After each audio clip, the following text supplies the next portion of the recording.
नमस्कार, मैं विमलेंदु चैतन्य और आप देख रहे हैं अब तक बिहार।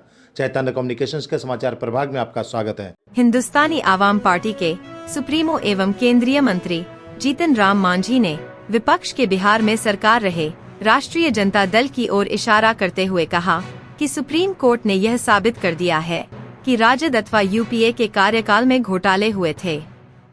यह बात आज नहीं बल्कि पहले ही आम साधारण तक लोग अच्छी तरह बातें समझ चुके हैं। उन्होंने कहा कि एनडीए के घटक दलों में शामिल हिंदुस्तानी आवाम मोर्चा ने प्रधानमंत्री नरेंद्र मोदी के बीते 11 वर्षों में जो भी कार्य हुए हैं उस विषय पर हमारी पार्टी पटना में बैठक करेगी। साथ ही उन्होंने कहा कि हमारी पार्टी के मंत्री विधायक को यह निर्देश दिया गया है कि प्रधानमंत्री नरेंद्र मोदी के कार्यकाल में जो भी उपलब्धियां हुई है उसकी जानकारी बिहार के आम लोगों तक पहुंचाएं।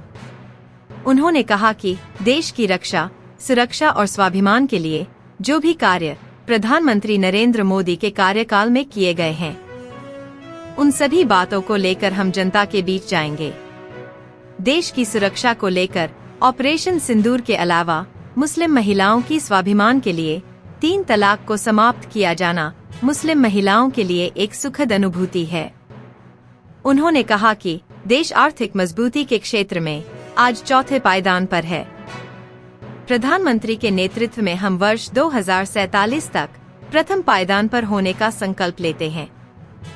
श्री मांझी ने कहा कि अर्थव्यवस्था के क्षेत्र में आज देश आत्मनिर्भरता की ओर अग्रसर है। 2047 तक हम पूर्ण आत्मनिर्भर देश बनकर प्रधानमंत्री नरेंद्र मोदी के नेतृत्व में बढ़ेंगे। श्री मांझी ने कहा कि विपक्ष चाहे जो भी हथकंडा अपना ले, देश को अब कोई भी ताकत आगे बढ़ने से प्रधानमंत्री नरेंद्र मोदी के नेतृत्व में नहीं रोक सकता है। अब तक बिहार ब्यूरो रिपोर्ट, गया।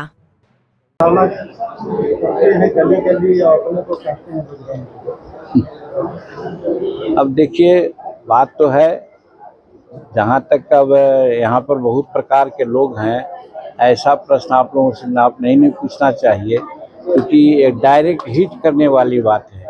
और रही बात की तेजस्वी जी, लालू प्रसाद जी का घोटाला से क्या संबंध है, जब कानूनी प्रक्रिया में वो लोग सिद्ध हो चुके हैं कि वो लोग अपराधी हैं, तो घोटाला से उनका संबंध है।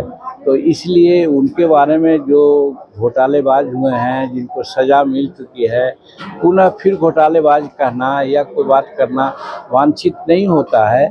ये बिहार की आम जनता नहीं, भारत की आम जनता लोग समझ गए हैं कि किनके समय में घोटाला होता था और कौन घोटाला करते थे।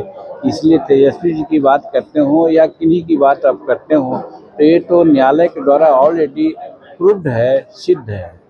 11 साल पूरे हुए हैं एनडीए गवर्नमेंट, क्या रिएक्शन है आपका? देखिए, इस पर हम लोग कल एक प्रेस कॉन्फ्रेंस करेंगे।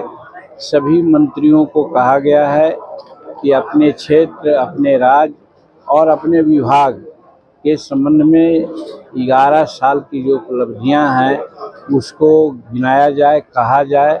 तो कल पटना में हमने तय किया है, वहाँ करेंगे हम लोग एक प्रेस कॉन्फ्रेंस।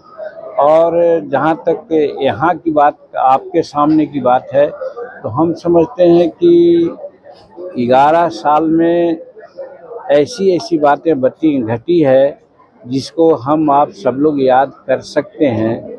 अब जैसे मान लीजिए कि अभी हाल में ऑपरेशन सिंदूर की घटना हुई, आप कम से कम अन्य लोगों को आहत किए हुए, खास करके आतंकवादियों के नेट को उजाड़ा गया, सफलतम ऑपरेशन हुआ, ये बहुत अच्छी बात हुई। उसी प्रकार से 370 कानून जो कश्मीर में था उसको भी हटाने की बात इसी पीरियड में हुआ है। वहाँ चुनाव हुए, वहाँ आज मंत्रिमंडल का गठन हुआ है, काम कर रहा है। फिर आपने देखा कि 3 तलाक की घटनाएं हुई, उससे सभी अगल बगल के मुस्लिम राष्ट्रों में भी 3 तलाक नहीं हुआ करता था। भारत में 3 तलाक की बात थी, उसको इस सरकार ने हटा करके मुस्लिम परिवार के महिलाओं के लिए एक सुखद संदेश दिया है। ये हम लोगों का जो है।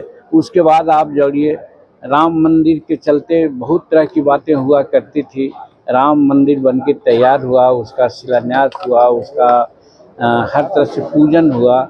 तो इस एक बात, तीसरी बात और है, आर्थिक जगत में आप देखा जाए 2014 में हम लोग जब सत्ता संभाले थे, यानी नरेंद्र मोदी संभाले थे, तो भारत का आर्थिक पोजीशन 13वां या 12वां था, और इसके बाद यहाँ का पोजीशन 5वां हो गया था।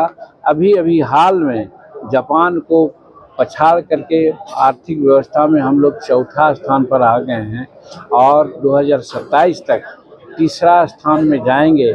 और नरेंद्र मोदी जी की कल्पना है कि 2047 में हम लोग विकसित भारत के रूप में इसको आगे बढ़ाएंगे। तो इस तरह के अनेकों बात है जुड़ाने का, लेकिन जो प्रमुख बातें हुई उसको हम आपके सामने रखा है। कहने का मतलब 11 साल जो व्यतीत हुआ है, ये भारत के राजनीतिक इतिहास में एक माइलस्टोन है, और हम समझते हैं कि 2047 का जो संकल्प है नरेंद्र मोदी जी का, कि सबका विकास, सबका साथ, सबका प्रयास से हम लोग विकसित भारत को विकसित भारत के रूप में परिणत करेंगे, ये उद्देश्य भी है। यही 11 साल का हम लोग उपलब्ध है।